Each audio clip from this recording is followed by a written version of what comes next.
Welcome to Chilling True Horror, where we uncover the real-life encounters that blur the line between desperation and darkness. Stories shared by those who face the unimaginable and live to warn others. If a love curse or spell has ever twisted your life in ways you never expected, or if an attempt at binding someone brought unforeseen terror, we'd love to hear your account. Just email it to chillingtruehorror@gmail.com. It's listed right in the description. And it might become part of our next narration, connecting you with a community that understands the lingering fear. These aren't made-up fables. They're from people who've stared down the consequences of meddling with forces they couldn't control.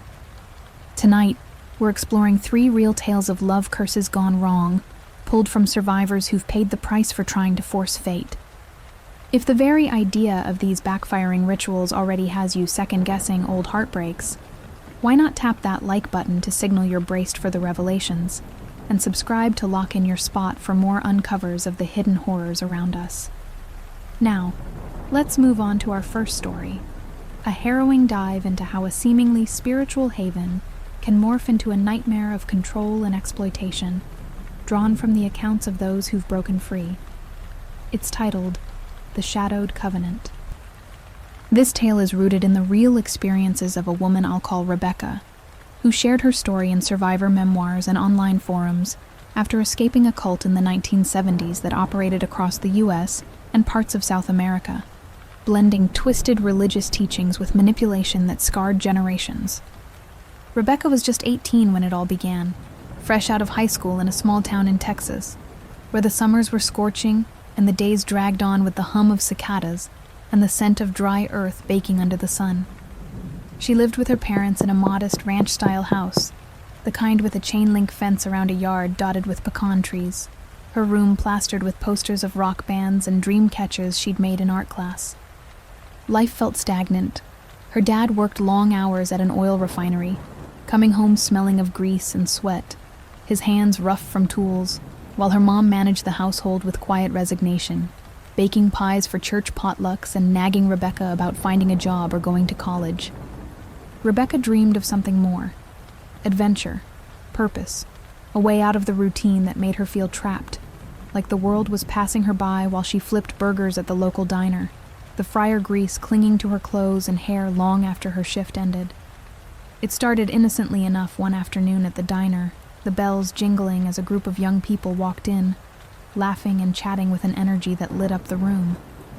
They were in their early 20s, dressed in simple clothes, flowing skirts for the women, button-ups for the men, with smiles that seemed genuine and eyes sparkling with conviction.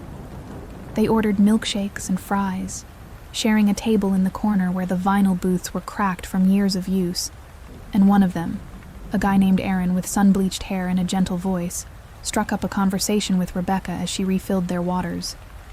"You look like someone searching for more than this," he said, his tone warm, not pushy, as if he could see right into her restless soul. He talked about their family, a community dedicated to love, peace, and following a higher calling, free from the materialism of the world. They handed her a pamphlet with colorful drawings of people holding hands under a rainbow, promising eternal brotherhood through devotion to their leaders' teachings. Intrigued and flattered, Rebecca agreed to join them for a gathering that weekend, her heart fluttering with excitement as she told her parents she was going to a youth group meeting, downplaying it to avoid their worried questions. The gathering was at a rented hall on the outskirts of town, a plain building with folding chairs arranged in rows facing a stage draped in white cloth, the air smelling of fresh flowers they'd scattered around, and the faint tang of incense burning in small bowls. About 50 people were there, a mix of ages, young families with kids running around, older couples nodding sagely, and teens like her looking wide-eyed and hopeful. The leader, a charismatic man in his 40s named Father Elias, stood at the front with a microphone, his voice booming through the speakers like a preacher at revival, quoting scriptures but twisting them with promises of divine love that transcended societal norms. "We are the chosen," he proclaimed, his eyes scanning the room, locking on newcomers like Rebecca with the intensity that made her feel special, seen. They sang songs, held hands in prayer circles, and shared testimonies, stories of finding purpose after loss, of miracles like healings and financial windfalls attributed to their faith. Rebecca felt a rush, tears pricking her eyes as the group hugged her afterward, calling her sister and inviting her to more events. It was intoxicating, the sense of belonging, far from the loneliness of her daily life, wiping down counters sticky with syrup. As months passed, Rebecca dove deeper. The group, calling itself the Covenant of Light, encouraged her to attend fellowship retreats at a communal farm they owned in the countryside, a vast property with wooden cabins, vegetable gardens, and a central hall where they held daily services. The air there was fresh, scented with pine from the surrounding woods, and the earthy smell of turned soil from the fields where members worked together, singing hymns as they planted crops. At first it felt utopian. Shared meals around long tables laden with homegrown produce, laughter echoing as kids played tag in the meadows, evenings spent in group discussions where Elias expounded on sacred unions that bound the community closer. Rebecca moved in after quitting her job, her parents protesting tearfully over the phone, but she brushed them off. This is my family now. They're showing me real love. The covenant taught that traditional society was corrupt, that true devotion meant surrendering possessions and ties to the outside world, pooling resources for the greater good. Rebecca handed over her savings, small as they were, feeling liberated as Elias praised her commitment during a ceremony where new members were baptized in a creek, the cold water shocking her system as hands pressed her under, emerging to cheers and embraces. But the light dimmed slowly. The retreats turned mandatory, with devotion hours extending late into the night, Elias's voice droning on about obedience as the key to salvation, his eyes flashing with something darker when someone questioned. Women were assigned spiritual partners, pairings that Elias claimed were divinely inspired, but Rebecca noticed the discomfort in their eyes, the way younger girls were paired with older men, whispers of sacred marriages that blurred lines of consent. Food became rationed for purification fasts, leaving her stomach growling and head foggy, the once abundant tables now sparse with broth and bread. Isolation deepened. Letters home were censored, phone calls monitored, and doubters subjected to reflection sessions in isolated cabins where sleep deprivation and repetitive chants broke their will. Rebecca's turning point came during a flame of truth ritual one stormy night. The wind howling through the trees like tormented souls, rain pelting the hall's tin roof in a relentless drumbeat. Elias, standing before an altar adorned with candles and symbols etched in red chalk, revealed the covenant's core, worship of an ancient flame spirit that demanded total submission, including offerings of flesh to seal loyalty, tattoos at first, but hints of more, with stories of members ascending through pain to prove faith. Horror gripped Rebecca when she overheard Elias and elders discussing a young girl, barely 16, chosen for a union rite that sounded like forced marriage. Memories of her own doubts flooded back, the way her roommate cried at night after similar blessings, bruises hidden under long sleeves. Rebecca feigned illness to skip sessions, her body weak from the fasts, sneaking peeks at forbidden books in the library cabin that revealed the group's history, founded by Elias after a prison stint for fraud, twisting Christian and pagan elements to control followers, with reports of missing members in other states. Panic set in. She planned her escape during a supply run to town, her heart pounding as she volunteered for grocery duty, the truck's engine rumbling like freedom as she drove off, abandoning it at a bus station and buying a ticket with hidden cash, glancing over her shoulder for pursuers the whole way. The aftermath was brutal. Threats arrived, letters with burned edges warning of eternal damnation, calls from unknown numbers breathing heavily. Rebecca reconnected with her family, her mom's tears soaking her shoulder during their reunion at the bus stop, the air fresh with rain as they drove home. Therapy helped unpack the brainwashing, the love bombing that hooked her, the gradual control through isolation and fear. She shared online to warn, "They promise light, but deliver chains. If it demands your all, it's not faith, it's a trap." The The experience left her with trust issues, jumping at shadows, but she rebuilt, marrying a kind man years later, always teaching her kids to question blind devotion. If the slow burn of this covenant's control has you reflecting on how easily faith can be weaponized, why not share in the comments the one belief or group you walked away from before it consumed you? Your insight could be the spark that frees someone else from the flames. Now, let's shift to our second story, one that reveals how a simple act of seeking love can summon forces that twist everything into a nightmare of obsession and regret. It's titled, The Enchanted Locket's Deadly Grip. This account is drawn from the real-life ordeal of a woman I'll call Isabella, who opened up about her experience in confidential support groups and anonymous online posts after breaking free from the consequences of a love curse she cast in the early 1990s, during a time when folk magic was still quietly practiced in rural communities of Mexico and the southwestern U.S. Isabella was 23 back then, living in a small border town in Texas, where the days were filled with the scent of mesquite smoke from backyard barbecues and the distant sound of mariachi music drifting from neighbors' radios on warm evenings. She worked as a seamstress in a local tailor shop, her fingers calloused from hours of stitching hems and mending tiers under the hum of an old sewing machine in a room cluttered with bolts of fabric and pins scattered like tiny weapons on the wooden tables. Her home was a cozy adobe house she shared with her aging grandmother, Abuela Rosa, who filled the kitchen with the aroma of fresh tortillas frying on the comal and herbs drying on strings from the ceiling, sage for protection, rosemary for remembrance. Isabella's life was simple but lonely. She'd grown up without her parents, lost in a car accident when she was a child, and Abuela Rosa raised her with stories of old traditions, whispering about brujas and curanderas who could heal or harm with words and rituals passed down through generations. Isabella's heartache began with a man named Miguel, a handsome laborer in his mid-20s, with a laugh that echoed like thunder and eyes the color of dark coffee, who worked construction across the street from her shop, his muscles glistening with sweat under the relentless sun as he hauled bricks and mixed mortar in the dusty heat. They'd met when he came in to have his work pants mended after a tear from a nail, his smile shy as he handed them over in the shop's front room, the bell tinkling above the door like a cheerful greeting. They started talking. Small things at first, like the weather or favorite foods, and soon it blossomed into dates at the local taqueria, where they'd share plates of carne asada tacos dripping with salsa, the flavors spicy and bold like the spark between them.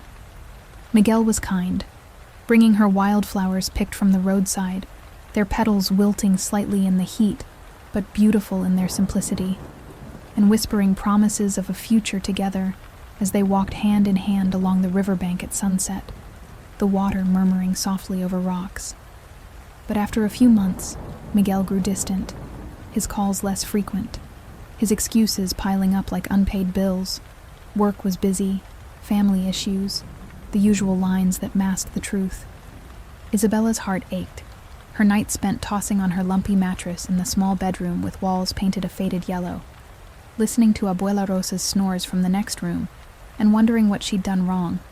One evening, after Miguel canceled yet another date with a vague text about needing space, Isabella confided in Abuela Rosa over a cup of chamomile tea in the kitchen, the steam rising like ghosts from the mismatched mugs on the scarred wooden table. Abuela listened, her wrinkled hands folded around her cup, her eyes wise from years of seeing life's cruelties.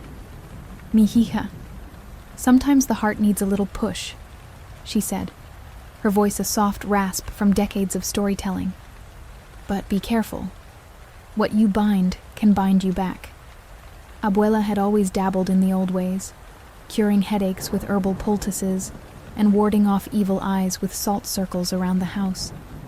That night, she taught Isabella a love-binding ritual, one passed down from her own mother, using an old silver locket that had belonged to Isabella's great-grandmother, a small heart-shaped pendant engraved with intricate swirls that felt cold against the skin. "Fill it with his essence and yours," Abuela instructed, her face serious in the dim light of the single bulb hanging overhead, casting long shadows on the tiled floor. "But speak the words with pure intent, or the spirits will twist them." The ritual took place at midnight under a full moon that bathed the backyard in silvery light, the grass damp with dew under Isabella's bare feet, the night air alive with the chirp of crickets, and the distant howl of a coyote echoing from the hills. Abuela drew a circle in the dirt with a stick, sprinkling it with salt that crunched softly underfoot, and placed the locket in the center on a small altar of stones and candles in red glass holders, their flames flickering like nervous heartbeats. Isabella brought a strand of Miguel's hair. She'd snipped it playfully from his head during a picnic weeks earlier, keeping it in her drawer as a memento, and a drop of her own blood from a pricked thumb, the sting sharp and real as it welled up dark red in the moonlight. They placed them inside the locket, along with a pinch of cinnamon for passion and rose petals for love, the scents mingling sweet and spicy in the cool breeze. Abuela chanted in Spanish, her voice low and rhythmic.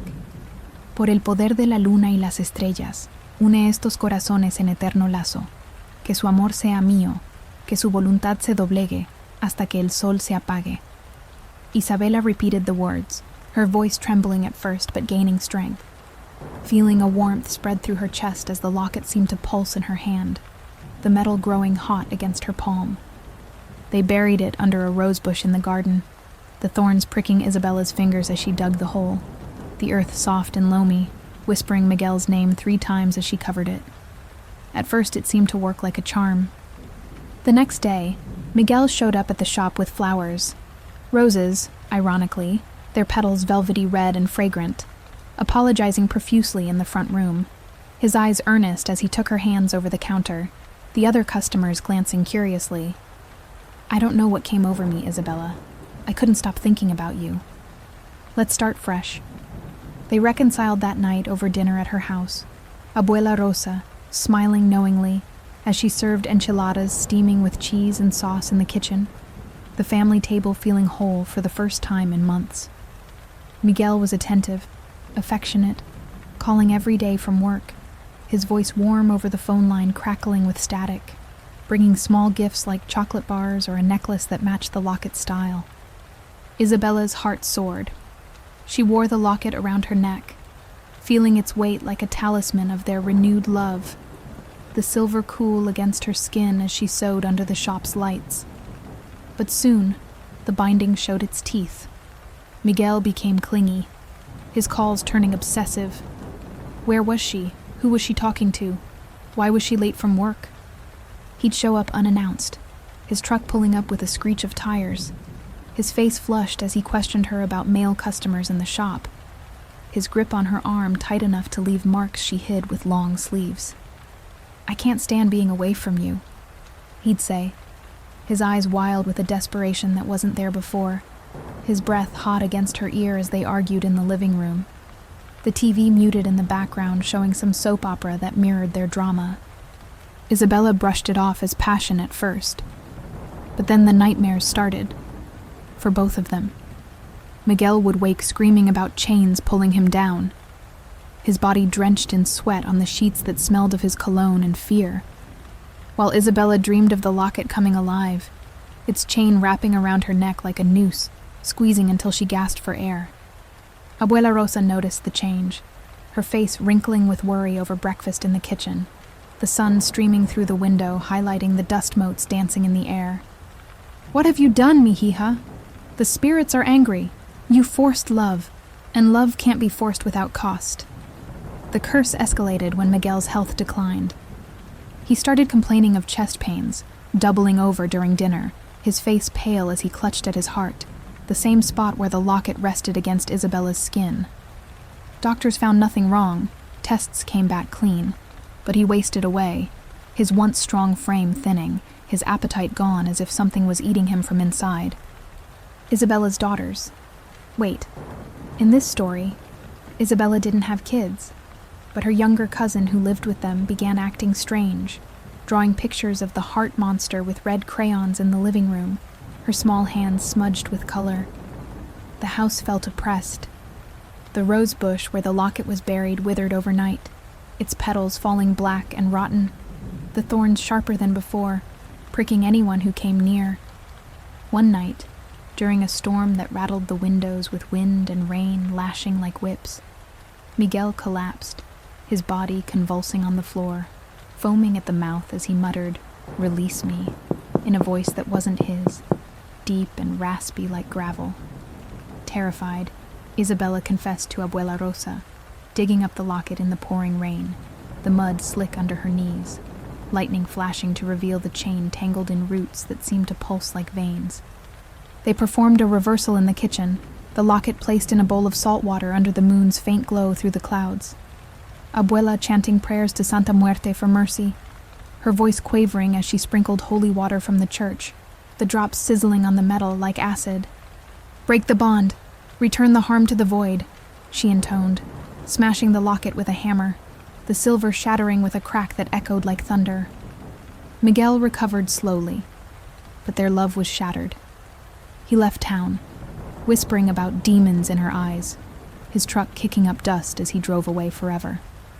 Isabella burned the remains, the smoke curling black and acrid, vowing never to tamper with magic again. She rebuilt her life, helping others in similar pain through counseling. But the locket's chain left faint scars on her neck, a reminder that curses don't die easily. They linger, waiting for the next desperate soul. If the relentless grip of this enchanted locket's curse has you eyeing your own keepsakes with suspicion, why not comment the one object from your past you'd never dare curse or bind? Your caution could spare someone the pain of unleashing what can't be contained. Now, let's continue to our third story.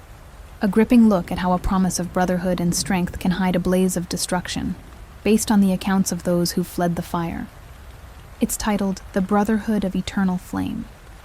This narrative is inspired by the real survivor stories from groups like the People's Temple, or similar cults that used fire rituals and isolation to control members, as shared in documentaries and forums by escapees from the 1970s onward.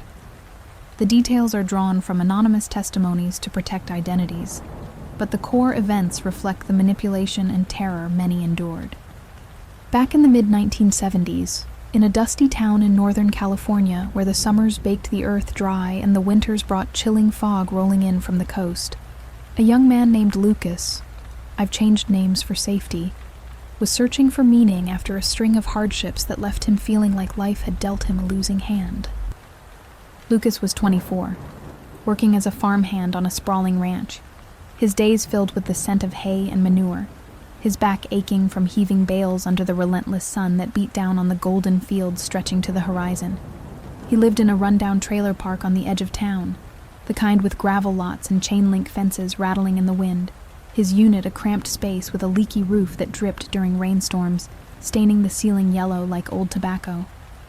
The air inside always smelled faintly of mold, and the cheap ramen he boiled on a hot plate in the tiny kitchenette. His only company a stray cat that wandered in for scraps, and the static hum of an old radio tuned to country stations crackling with songs about lost love and hard times. Lucas had grown up poor, the youngest of 5 in a family squeezed into a shotgun house where money was tight and tempers short. His dad was a logger, gone for weeks at a time in the forests, coming home with calloused hands and a bottle in his grip. His mom a waitress at a roadside diner serving truckers greasy burgers and black coffee in a place that smelled of fried onions and cigarette smoke.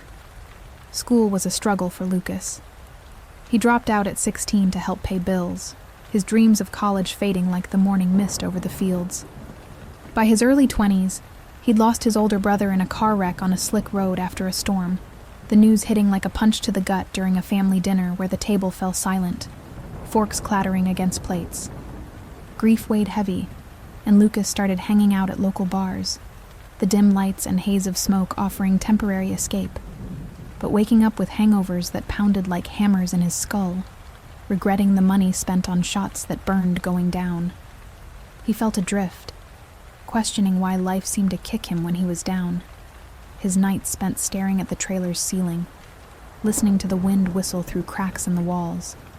One fateful Saturday, while nursing a beer at a county fair where the air was thick with the smell of cotton candy and livestock, Lucas stumbled upon a booth set up by a group calling themselves the Brotherhood of Eternal Flame.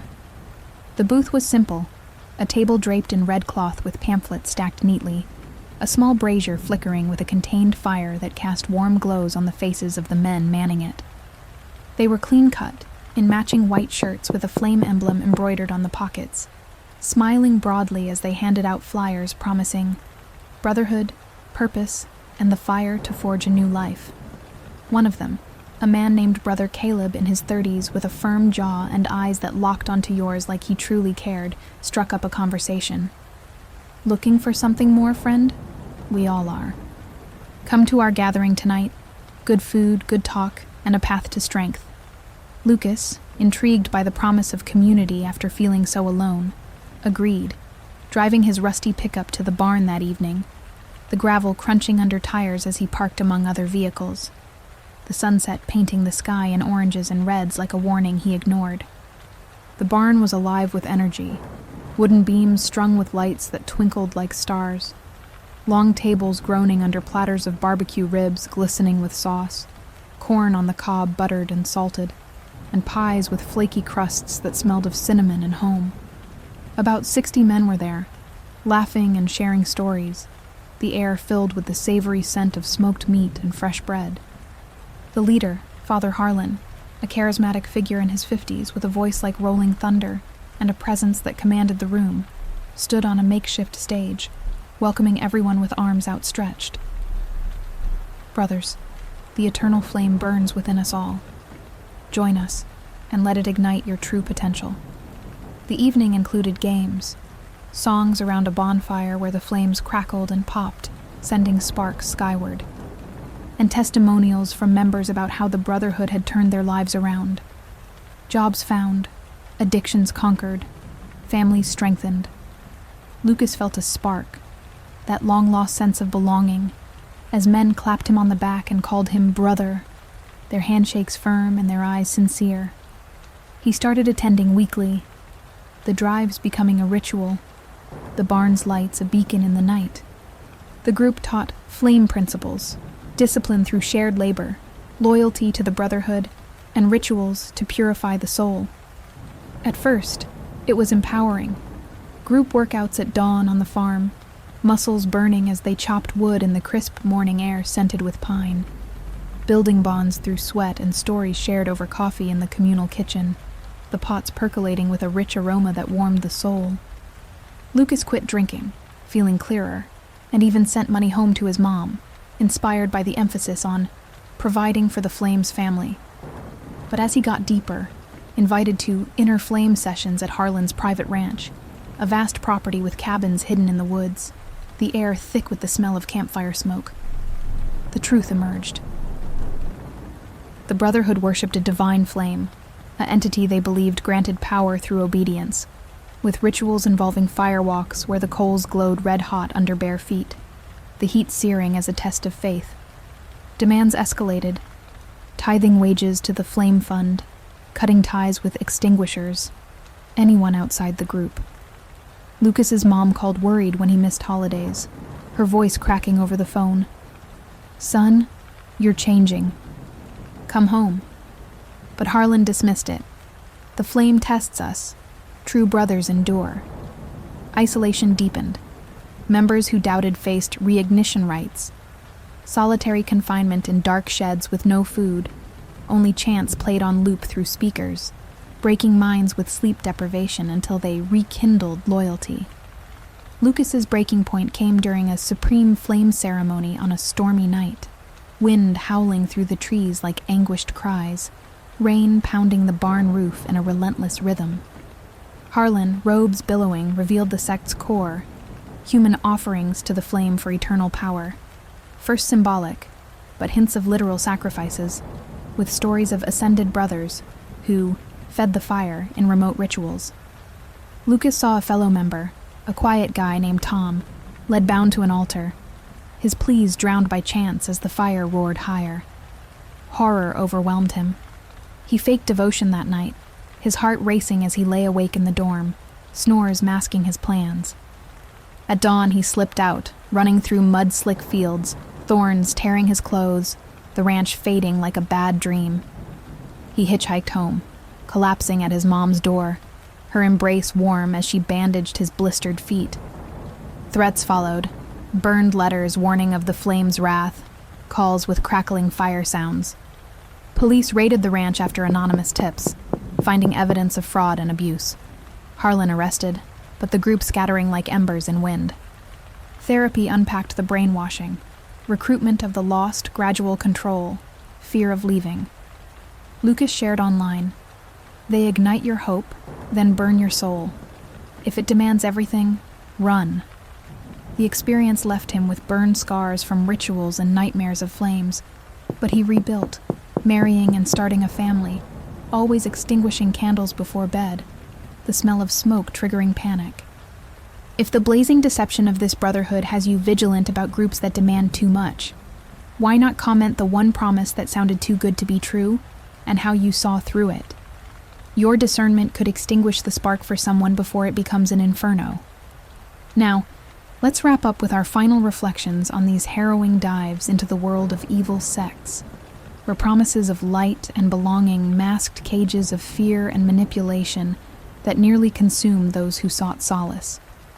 From the unholy sisterhood that twisted grief into sacrifice, to the whispering circle's gradual erosion of freedom, and the brotherhood's fiery demands that burned away individuality.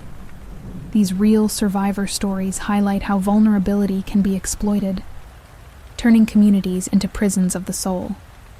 They serve as stark reminders that true connection shouldn't cost your autonomy, and what begins as a search for meaning can end in a fight for survival if the signs are ignored. If the layers of deception in these sects have left you pondering your own encounters with controlling groups or ideologies, why not dive into the comments and describe the one moment that made you step back before it was too late? Your shared wisdom could be the key that unlocks awareness for someone still caught in the web. And if the raw power of these true accounts has kept you glued from beginning to end, express it by giving this video a thumbs up. It's a nod to the bravery of those who speak out. Don't forget to subscribe and turn on those notifications to catch our fresh releases every day, packed with authentic chills from lives touched by the unknown. Got a story about a sect or cult that still haunts your thoughts? Send it to chillingtruehorror@gmail.com, detailed in the description, and let us illuminate it for an audience ready to listen. Stay aware out there, and we'll meet again tomorrow for more truths from the shadows.